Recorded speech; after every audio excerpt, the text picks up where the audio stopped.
चलो भाई, तो अब हम शुरू करते हैं पार्ट नंबर 2। और पार्ट नंबर 2 के लिए हम लोग सबसे पहले कर रहे हैं प्रोटीन्स। अब प्रोटीन जो है ये पार्ट 2 है बायोमोलिक्यूल्स का। और जैसे कि आपको पता है पार्ट 1 में हम लोगों ने क्या करें, कार्बोहाइड्रेट्स। क्या करें, कार्बोहाइड्रेट्स। खाते खाते बेटा कोई बात नहीं, कार्बोहाइड्रेट्स में आपने देखा था कि 88 टोटल क्वेश्चन है। मैंने उसमें 80 बोला था वीडियो में। 88 क्वेश्चन है पिछले साल में से, इतने कंप्लीट हो गए। ठीक है, तो 37 के करीब कंप्लीट हो गए। अब पूरे जो है इसके बाकी 27-28 क्वेश्चन जो है वो सिर्फ और सिर्फ प्रोटीन्स टॉपिक पे हैं। हम सारे के सारे पीवाईक्यूज करेंगे इसी वीडियो के साथ साथ ही, जिससे कि ये साथ साथ आता था। अब प्रोटीन जो होता है, जैसे कार्ब्स जो थे वो ओलिगोसैकेराइड्स जो थे वो मोनोसैकेराइड से मिलके बने थे। किससे मिलके बने थे? मोनोसैकेराइड से। प्रोटीन्स बनते हैं अल्फा अमाइनो एसिड्स। किससे? Alpha amino acids. Amino acids, alpha का मतलब है एक ही कार्बन पे आपके पास एक NH2 मतलब अमाइनो ग्रुप और एक COOH ग्रुप। दोनों सिंगल कार्बन पे, तो इसे अल्फा कार्बन कहते हैं। और उसके साथ कोई भी एक कार्बन चेन और H ये अल्फा अमाइनो एसिड्स होते हैं। ठीक है, अल्फा अमाइनो एसिड्स की बहुत सारे जब सीक्वेंस बन जाती है और साथ जुड़ जाते हैं तो उन्हें हम कहते हैं प्रोटीन्स। ठीक है, इसके अलावा जैसे कि सेकेराइड को जोड़ने के लिए जो बॉन्डिंग थी उसे हम क्या कहते हैं? ग्लाइकोसिडिक लिंकेज या ग्लाइकोसिडिक। अमाइनो एसिड को जोड़ने के लिए जो लिंकेज होती है उसे हम कहते हैं पेप्टाइड। कौन सा बॉन्ड? पेप्टाइड। मैं जल्दी से चलता हूँ सीधा हमारे नोट्स पे और फिर क्वेश्चंस पे आएंगे, जो भी क्वेश्चन हमें करेंगे। तो proteins, all proteins are polymers of alpha amino acid. जैसे कि मैंने आपको बताया, इसमें दो ग्रुप्स हैं, एक COOH और एक NH2। NH2 ग्रुप को हम अमाइनो ग्रुप कहते हैं, ये बेसिक होता है नेचर में। और COOH ग्रुप एसिडिक ग्रुप होता है नेचर में। ठीक है, अब बात कर रहे हैं आगे। ये अमाइनो एसिड्स एसिडिटी के हिसाब से 3 प्रकार से हो सकता है। ये एसिडिक हो सकता है, अगर COOH ग्रुप ज़्यादा है तो एसिडिक होता है। अगर NH2 ग्रुप ज़्यादा कब होता है? जब ये H की जगह पर करता है तो ये बेसिक हो जाएगा। और अगर दोनों बराबर है जैसे इसमें दिख रहा है तो ये न्यूट्रल। क्या है? न्यूट्रल। ठीक, इसके अलावा अमाइनो एसिड्स बहुत इंपॉर्टेंट रोल प्ले करते हैं हमारी बॉडी में, क्योंकि 2 टाइप के अमाइनो एसिड्स होते हैं। कुछ तो हमारी बॉडी के अंदर सिंथेसाइज हो जाते हैं और जो सिंथेसाइज नहीं होते हैं उनको हमें बाहर से लेना है। जो हमारी बॉडी में सिंथेसाइज हो जाएंगे वो हमें फूड के लिए एसेंशियल तो है नहीं, वो तो हमारी बॉडी खुद ही बना रही है, तो उन्हें हम बोलते हैं नॉन एसेंशियल अमाइनो एसिड्स। ये हमारी बॉडी बना रही है पहले से, हमें बाहर से टेकअप करने की जरूरत नहीं है। वेयरएस एसेंशियल अमाइनो एसिड्स जो है हमारी बॉडी में नहीं बनते हैं और ये हमें बाहर से डाइट में लेने पड़ सकते हैं। आपके पास एक टेबल है इस चैप्टर में और वहाँ पे एसेंशियल और नॉन एसेंशियल का भी डिफरेंस है, तो प्लीज़ एक बार टेबल के भी देख लें। क्या पता है MCQ में कोई क्वेश्चन आ जाए, अभी तक आया नहीं है। इसके अलावा एक क्वेश्चन आता है पूरे 20 है। इसके अलावा एक्वस सॉल्यूशन के अंदर अमाइनो एसिड जो होते हैं, क्योंकि ये वैसे ही एम्फोटेरिक है। एम्फोटेरिक का मतलब 10th क्लास में हमने पढ़ा था, एसिड के साथ बेस जैसा एक्ट करता है, बेस के साथ एसिड जैसा। बट ऐसा क्यों करेगा? क्योंकि इसके पास दोनों चीजें हैं। बेस के साथ जाएगा तो ये ग्रुप रिएक्ट कर जाएगा एसिडिक, और एसिड के साथ जाएगा तो ये ग्रुप रिएक्ट कर जाएगा, तो दोनों कर सकते हैं। पानी के अंदर जाने के बाद क्या होता है, ये आयनिक कन्वर्जन हो जाती है इसकी, और अपना H पॉजिटिव ये इधर दे देता है। NH2 पे H पॉजिटिव आ जाता है, ये NH3 बन जाता है पॉजिटिव के साथ, और COOH में से H हट जाएगा तो COO नेगेटिव है। ये अभी भी इसमें न्यूट्रल ही, बट इसका टोटल ये आयन में बन गए 2 आयन्स। इसको हम कहते हैं ज्विटर। क्या कहते हैं? ज्विटर। याद रखना ये एम्फोटेरिक होता है नीचे। पेप्टाइड बॉन्ड, जैसे ग्लाइकोसिडिक लिंकेज में H2O निकलता था, पेप्टाइड बॉन्ड में भी H2O निकलता है।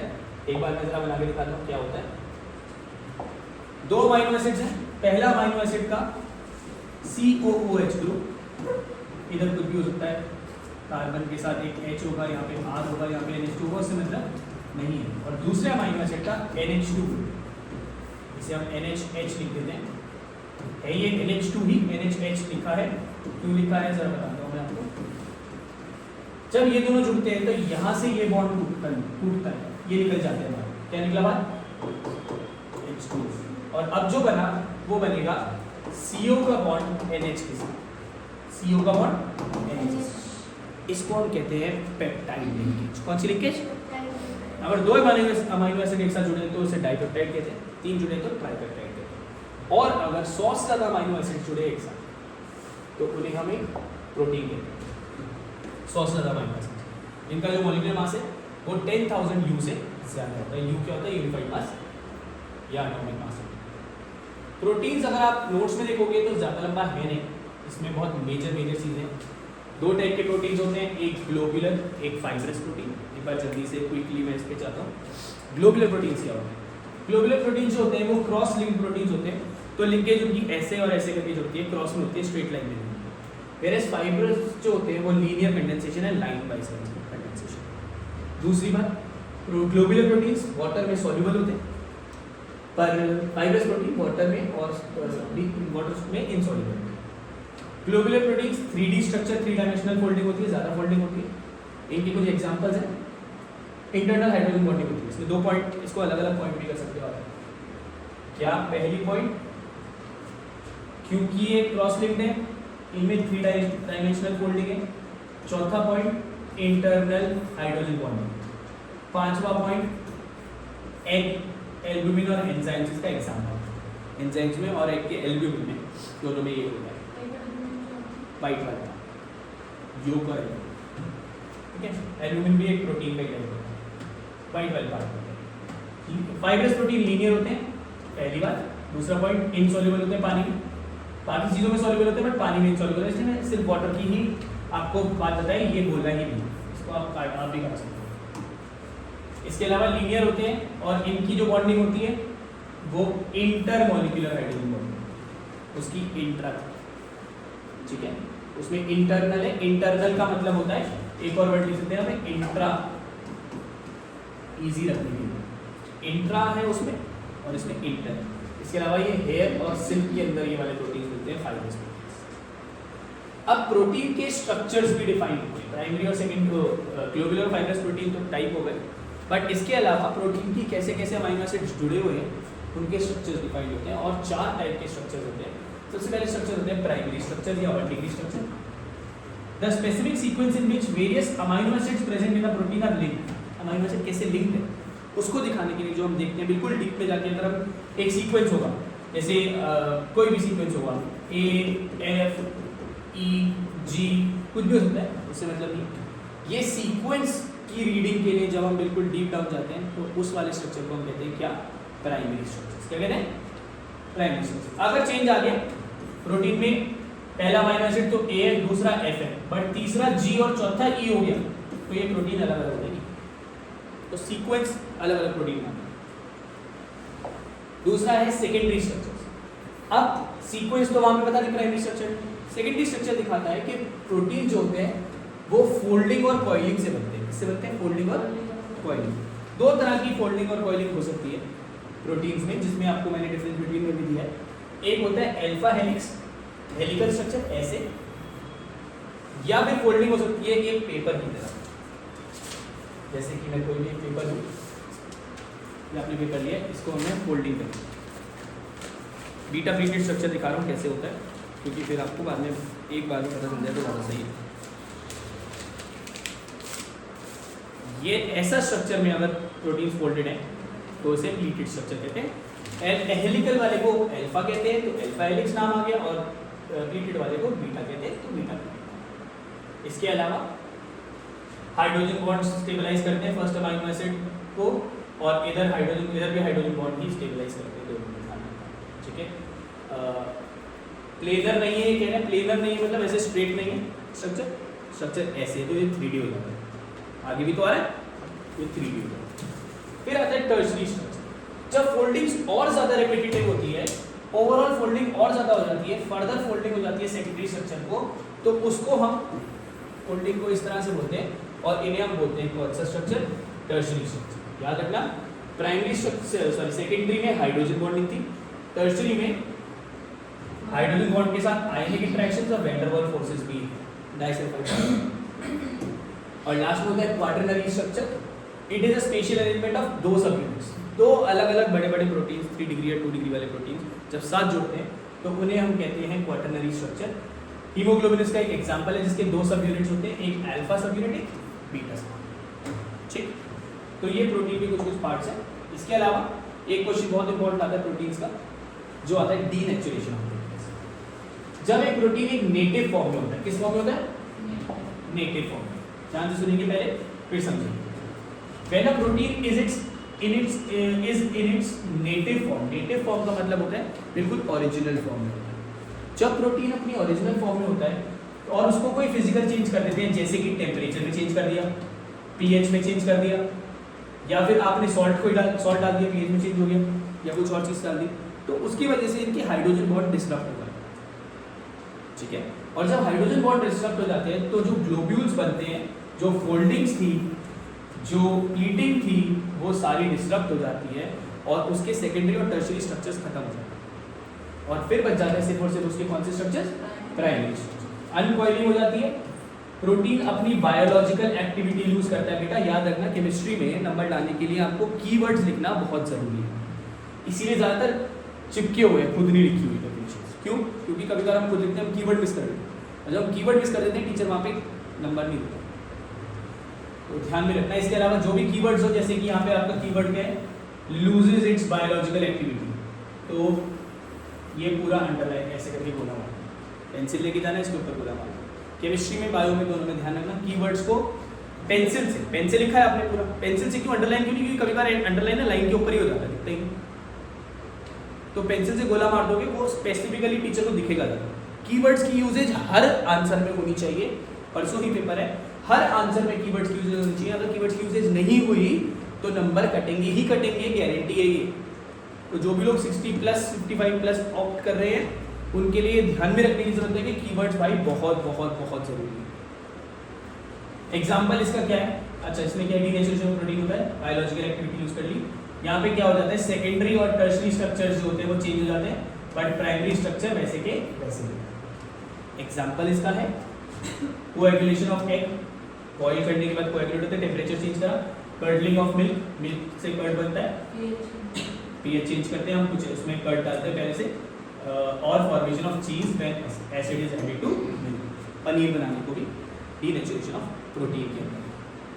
हम सिर्फ अभी यहीं तक बात कर रहे हैं क्योंकि एंजाइम्स हमारे नेक्स्ट पार्ट में आएगा। तो अभी कुछ और बेसिक 4 मैंने डेफिनेशन निकाली जो और इम्पोर्टेंट है। सबसे पहली बात, नेटिव प्रोटीन क्या होता है, डिफाइन करने को भी आता है।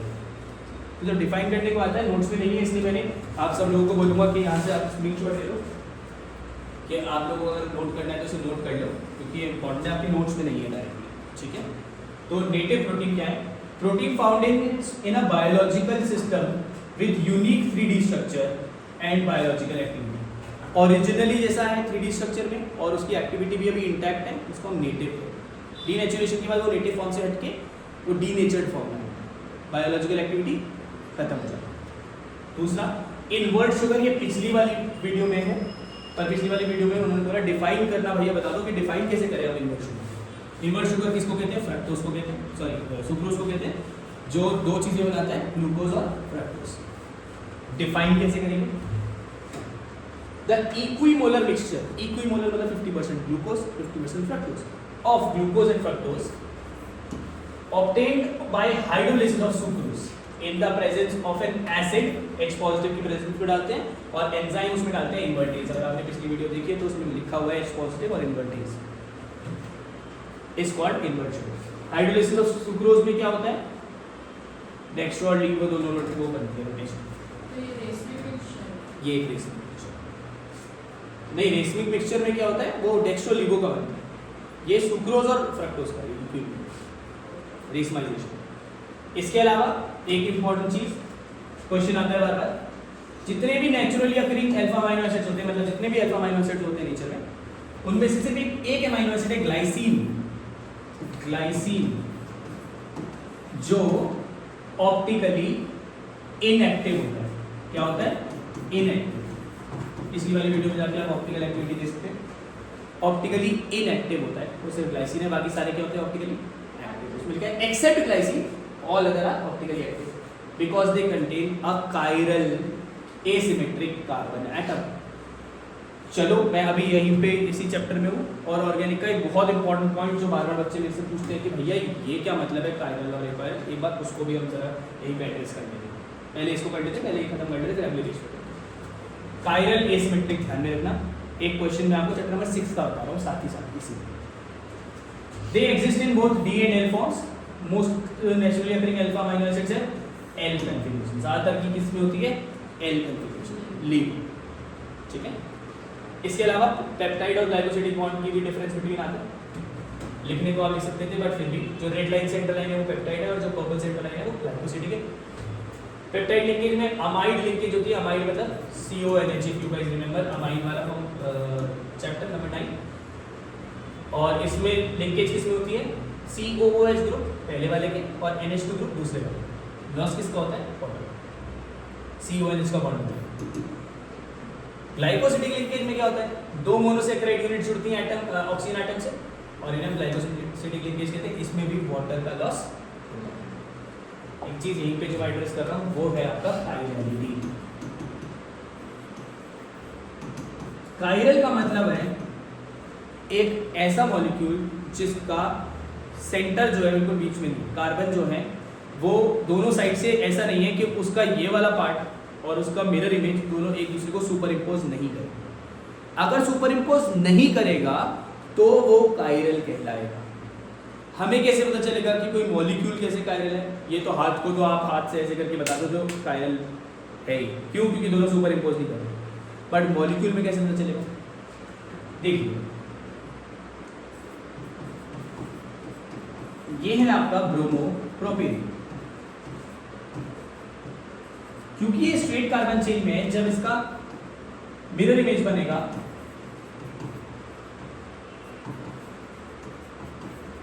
अभी भी स्ट्रेट कार्बन चेन में, चाहे वो ऐसे हो चाहे वो ऐसे हो, मोर और लेस ऐसा नहीं है ब्रोमीन और CH3 अलग अलग तो सुपर इम्पोज कर जाए। अगर मैं इसे बीच में लगा दूं 2 ब्रोमोप्रोपेन,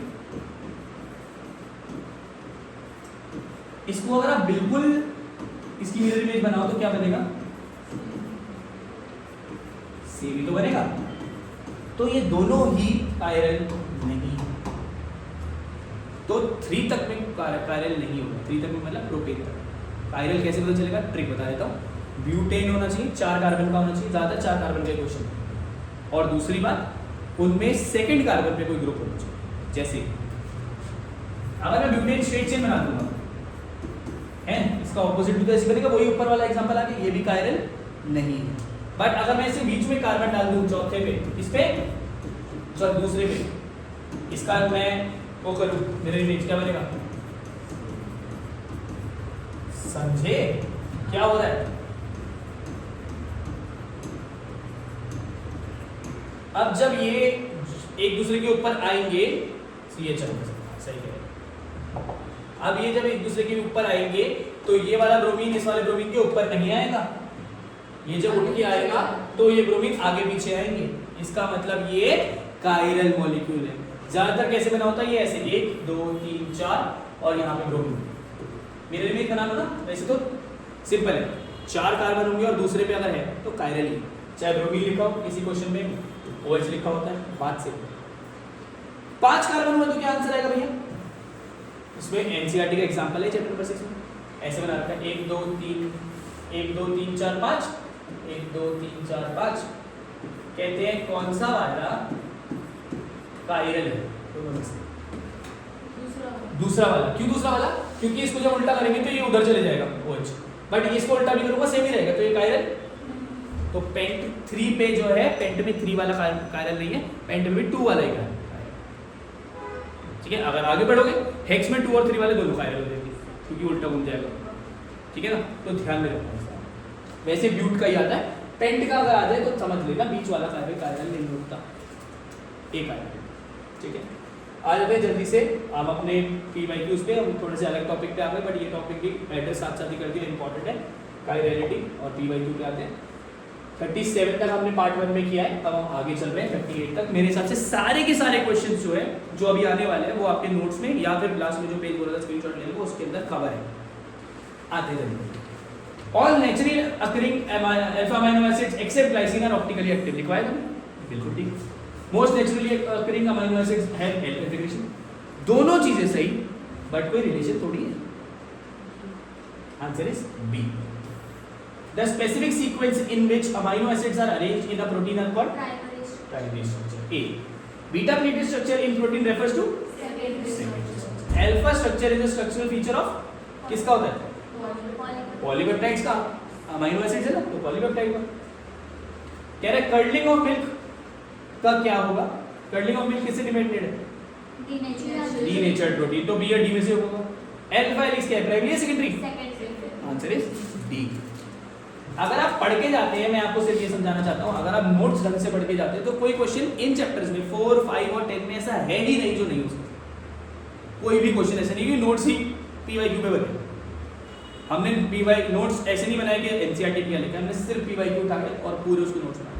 तो कोई क्वेश्चन अटक ही नहीं सकता, जो अटकता है वो हम दोबारा ऐड कर देते हैं, जैसे अभी डाल। देखिए आगे, amino acids which can not be synthesised in the body and must be obtained through diet are known as essential, है ना, हमारी बॉडी में तो बना नहीं essential.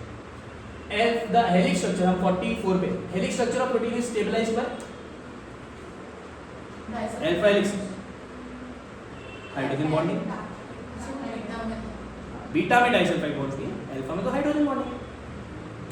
Peptide linkage is present in C. Amino acids are amphoteric, acid basic neutral हो सकता है बट एम्फोटेरिक तो होगा ही होगा। Very good. Albumin is a globular protein, example में था ग्लोबुलर की, हां शायद। Polypeptide chain coiled around to give a straight chain, polypeptide chains coiled around to give a straight chain। I think I'll check this up क्योंकि ऐसा नहीं है, मेरा कंसेप्ट में नहीं।